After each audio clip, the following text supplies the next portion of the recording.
Estamos de regreso en Háblame Derecho, programa de la Barra Mexicana Colegio de Abogados. Reginaldo, ¿nos podrías dar tu punto de vista en relación con este tema? Sí, claro, con todo gusto. Coincido completamente con lo que comenta Jesús Serrano La Vega en el sentido de cuál debe ser el efecto de una sentencia de amparo.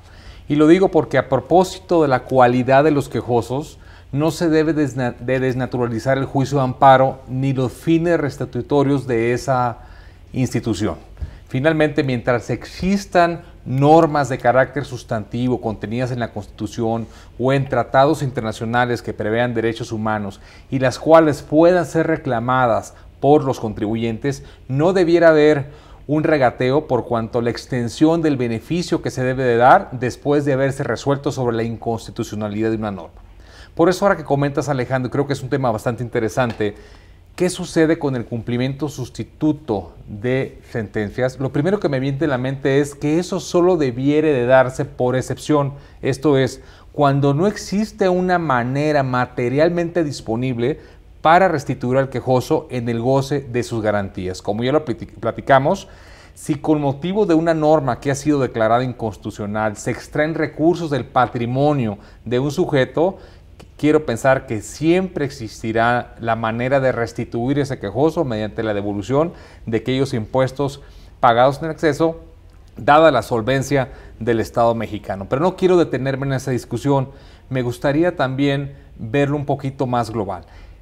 Y a propósito de la reforma a la ley de amparo, cuando hablamos de la Declaratoria General de Inconstitucionalidad que ahora puede pronunciar la Suprema Corte de Justicia de la Nación, el Pleno de la Suprema Corte de Justicia de la Nación, se excluye la materia tributaria. Y eso nos lleva a otro debate que también está relacionado con lo que tú acabas de comentar. ¿Cuál sería la posible solución para no detener a los tribunales y los juzgadores de que con plena técnica jurídica resuelvan sobre la inconstitucionalidad o constitucionalidad de normas de carácter fiscal? Siento yo de que la declaratoria se debió también haber otorgado a favor de los contribuyentes esa declaratoria general, sin embargo, con un matiz distinto. Esto es, el Congreso de la Unión tendrá no 90, tal vez 180 días para modificar esa norma que está siendo lesiva de los intereses de los contribuyentes, que dicho sea de paso, no fueron aquellos exclusivamente que acudieron al juicio de amparo, sino todos aquellos que están soportando esa carga tributaria que ha sido declarada inconstitucional por la Suprema Corte de Justicia de la Nación. Ante ese evento, ante esa notificación por parte del Pleno o de la Suprema Corte de Justicia de la Nación hacia el órgano legislativo, creo que el órgano legislativo debiera tener un plazo perentorio para modificar la norma y así ya no dañar las finanzas públicas del Estado mexicano. Porque a final de cuentas la responsabilidad de que no exista un daño en el patrimonio del Estado no es a cargo del Poder Judicial. Yo siento que es a cargo del Poder Legislativo a propósito de tributos. Ejemplo, se declara inconstitucional el artículo, voy a citar un ejemplo exclusivamente, artículo 28, fracción 30 de la Ley del Impuesto a la Renta. ¿Sí? Efectos restituciones del amparo, plenos como lo apunta Jesús. Punto y aparte, para que no exista un daño permanente hacia las finanzas, Congreso de la Unión, tienen los 180 días ustedes para plantear una medida de carácter legislativo y tributario que pueda llegar a aquellos recursos que necesita el Estado mexicano para solventar el gasto público, pero hay que desincorporar de la ley y en forma general esa otra que está siendo lesiva y que ya fue declarada inconstitucional por la Suprema Corte de Justicia de la Nación. ¿Qué lograríamos con ello? Yo pienso que sería una solución que de alguna manera conciliaría intereses. Por una parte, el quejoso no estará obligado a soportar una carga tributaria inconstitucional y se le restituirá aquello que ha pagado con base en una norma así declarada inconstitucional. Pero por otra parte, el Estado mexicano no sufriría un perjuicio dado que estaría obligado, no persuadido, obligado a modificar esa medida legislativa para responsablemente sustituirla por otra que pueda reportar esa recaudación que de otra manera está siendo perdida por los efectos de la sentencia. A final de cuentas, también la Suprema Corte de Justicia ha resuelto que el legislador tiene plena libertad de configuración tributaria. Y a mí lo que me cuesta trabajo pensar es de que ante la declaratoria de inconstitucionalidad de una norma no pueda haber un replanteamiento sobre la medida tributaria de manera pronta. ¿Qué es lo que sucede? Las leyes se declaran inconstitucionales, pero como el efecto de la sentencia de amparo es limitado a las partes que promovieron el amparo, puede ser de que esa medida permanezca en la legislación, en el sistema de derecho positivo, en forma perenne. Cuando realmente la responsabilidad no únicamente, insisto, debiera recaer en el Poder Judicial, sino también en el Poder Legislativo de extraer esa medida e reincorporar alguna otra que no sea lesiva de derechos fundamentales. Yo quisiera hacer una pausa en este punto y compartir con ustedes no mi punto de vista, sino lo que yo he escuchado, que ha sido un argumento de las autoridades para tratar de justificar esta propuesta tan debatida. Y el tema es, señores, es muy sencillo, es el discurso de la autoridad. Hay 100 canicas en la bolsa y nosotros tenemos esas 100 canicas ya totalmente destinadas a cierto gasto. Si a mí me obligas a devolver 15 canicas, esas 15 canicas las tengo que sacar de algún otro lado. Las matemáticas no mienten. Entonces, me vas a obligar a diseñar algún otro impuesto o algún otro esquema para recaudar nuevamente esas 15 canicas que tuve que devolver. No hay más que eso. Entonces, ese es el argumento de la autoridad sobre la base de decir, es muy sencillo, te puedo devolver los 15, nada más que entonces ahora voy a buscar otra forma de volverlos a sacar porque yo ya me los gasté y para devolverte quizás tenga que hacer algún trutru, como decían las abuelitas, en la hacienda pública, ya sea con un empréstito, ya sea con algún medio de financiamiento, temporalmente, pero finalmente los recursos los voy a extraer de los propios contribuyentes. Y ese ha sido el discurso que se ha utilizado y quiero con ello brincar al siguiente tema, que es, ¿vemos realmente que hay una equidad procesal en el litigio en materia contra leyes fiscales, más allá de lo que dice la ley? ¿Hemos experimentado alguna sensación de que quizás no tenemos el mismo tiempo para ser escuchados o la misma profundidad para hacer los planteamientos cuando estamos litigando estos asuntos ante el Poder Judicial? ¿Y sería o no conveniente que se nivelara probablemente la cancha a través de alguna estructura de audiencias o de algún tipo de esquema que le permitiera a ambas partes hacer sus planteamientos con la misma intensidad, con el mismo tiempo y con las mismas reglas? Pido un poco la palabra porque tengo que decir varias cosas. Noto que ya tu experiencia como conductor materialmente te coloca en circunstancias en las que puedes provocar a tus invitados auténticamente.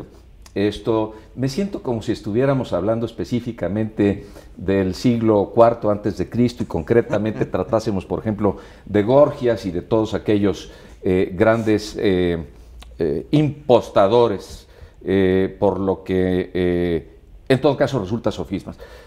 ¿Cuál es un sofisma muy conocido? Premisa mayor, los hombres son mortales. Premisa menor, las mujeres no son hombres. Conclusión, las mujeres no son mortales. Esto es un sofisma, es exactamente lo mismo que en concreto se ha planteado con esa tesis que tú aquí expones como en la boca de los gobernantes, que en este caso particular violentan específicamente en sede de poder, en sede del Departamento Ejecutivo del país que se constituye por los Estados Unidos mexicanos a nivel federal o a nivel en concreto estatal y para los efectos municipales también en terrenos estatales, cuanto específicamente el Departamento Legislativo, que en este contexto expresa, según la teoría general del Estado, que pongo en dubitación absoluta, la voluntad del pueblo.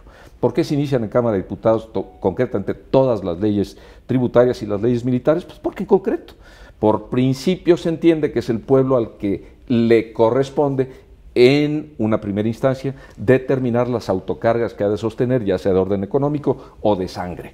En el contexto, me parece que es un falso debate.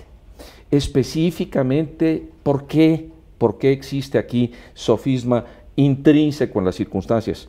Porque el problema no es propiamente del gobernado, que es el que ha resultado víctima de violación de derechos humanos en terrenos constitucionales y económicos con la exacción de un tributo que específicamente determinado por autoridad competente o incompetente es inconstitucional y violatorio de derechos humanos. El responsable de esto es concretamente el Departamento de Gobierno del país relativo, en este caso México, que ha hecho eso. Son las autoridades específicamente que en ejercicio y abuso de poder público concretamente violan la Constitución. ¿Quién tiene que responder? Por supuesto que las autoridades. Por favor, en términos de teoría simplemente de los famosos checks and balances, específicamente de equilibrio de poderes y de competencia, las autoridades no pueden hacer sino lo que la Constitución y las leyes les permitan, y abandonemos aquello de expresamente, porque en concreto si no, no se entenderían las facultades establecidas implícitamente. Correcto. En el caso particular, lo que la Constitución y las leyes les permiten. En el contexto, el presidente de la República, como titular del Departamento Ejecutivo Federal del Gobierno mexicano, puede iniciar leyes tributarias, por supuesto. En el caso particular, el Departamento Legislativo del Gobierno mexicano a nivel federal, Congreso de la Unión, tiene que ser el que, iniciando la discusión por Cámara de Diputados, establezca las leyes que estipulen los tributos necesarios a sufragar el gasto público. Sí, por supuesto. Le corresponde concretamente a la Suprema Corte de Justicia de la Nación cuidar la recaudación en la medida en la que, en particular, por tratarse de normas inconstitucionales, haya que negar los amparos o limitar los efectos concretamente de la concesión de la protección constitucional porque otras autoridades han abusado del poder público y han lesionado a los gobernados. Por supuesto que no. Esto es una locura, eso es un falso debate. Aquí, ¿de qué hay que hablar? Finalmente, de lo que estoy tratando de dibujar en forma general como tesis, y ojalá pudiéramos tener tiempo para continuar con esto, tal vez no ahora, pero sí después. Tenemos 5 minutos. Específicamente, en el caso concreto, hay que ejercer como pueblo que siente la enorme presión tributaria que deriva en muchos casos de tributos injustos, todo nuestro poder. Somos los que mantenemos a México, somos los dueños de México, para que en concreto los gobernantes sí sean plenamente responsables de lo que hacen. En el caso concreto, la figura es la responsabilidad patrimonial del Estado mexicano, que es un terreno de respuesta específica a violaciones, a lesiones, a abusos de poder distintos de los que propiamente derivan del amparo. ¿Qué correspondería aquí frente a la tesis que tú postulas? Pues yo le contestaría inmediatamente a ese servidor público pagado por mis tributos, los tuyos y los de todos los que nos están escuchando, e incluso de ellos, porque también tributan específicamente, en el caso particular que tiene que hacer lo que debe. Y si él ha sido el transgresor, él tiene que responder. En principio, en términos de lo dispuesto ahora por el artículo 113 constitucional y la Ley Federal de Responsabilidad Patrimonial del Estado, en tratándose concretamente de, pongo un ejemplo para explicarnos rápidamente.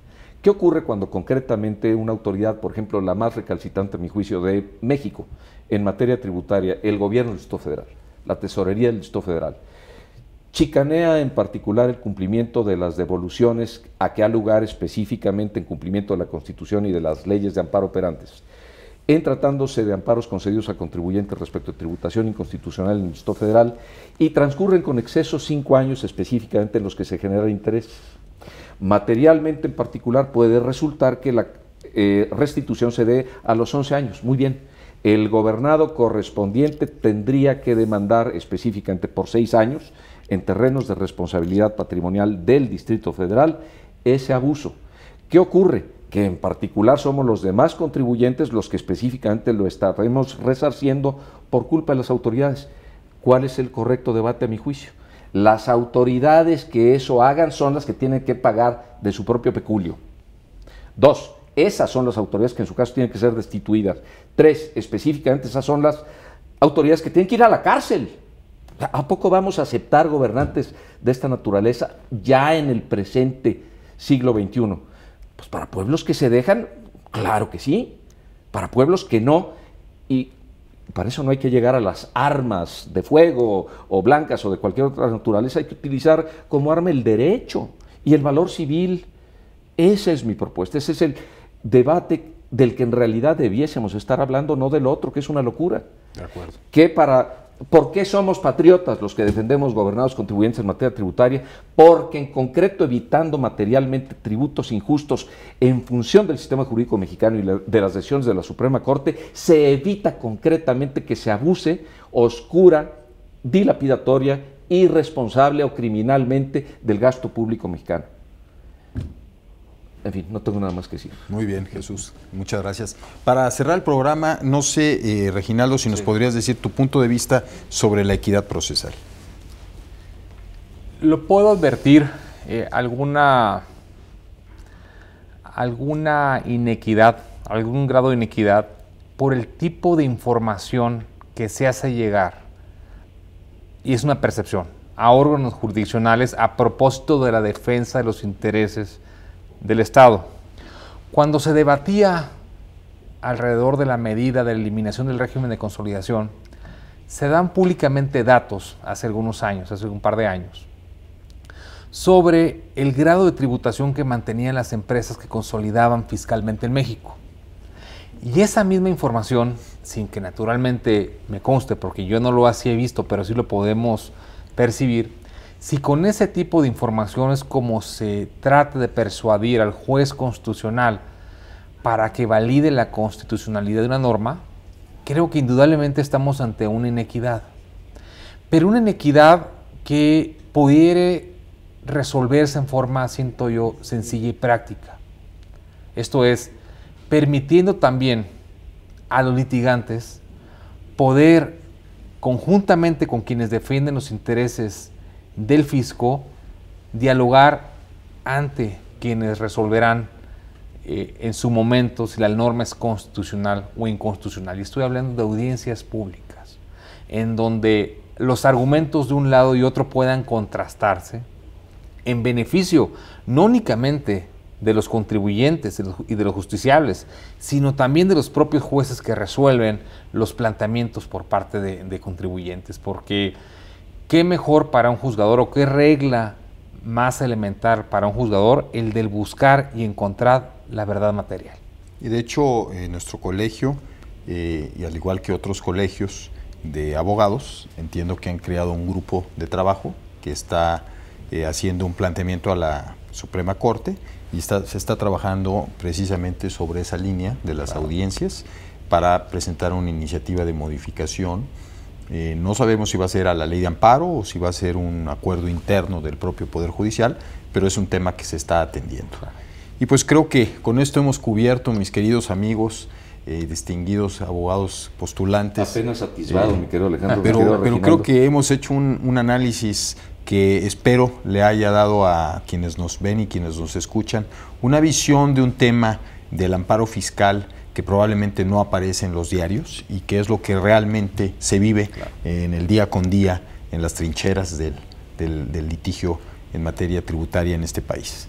Entonces les agradezco mucho su presencia, su experiencia, su tiempo y pues me despido de ustedes. Estamos en Háblame Derecho, programa de la Barra Mexicana Colegio de Abogados. Soy su amigo Alejandro Torres y nos vemos en el siguiente programa.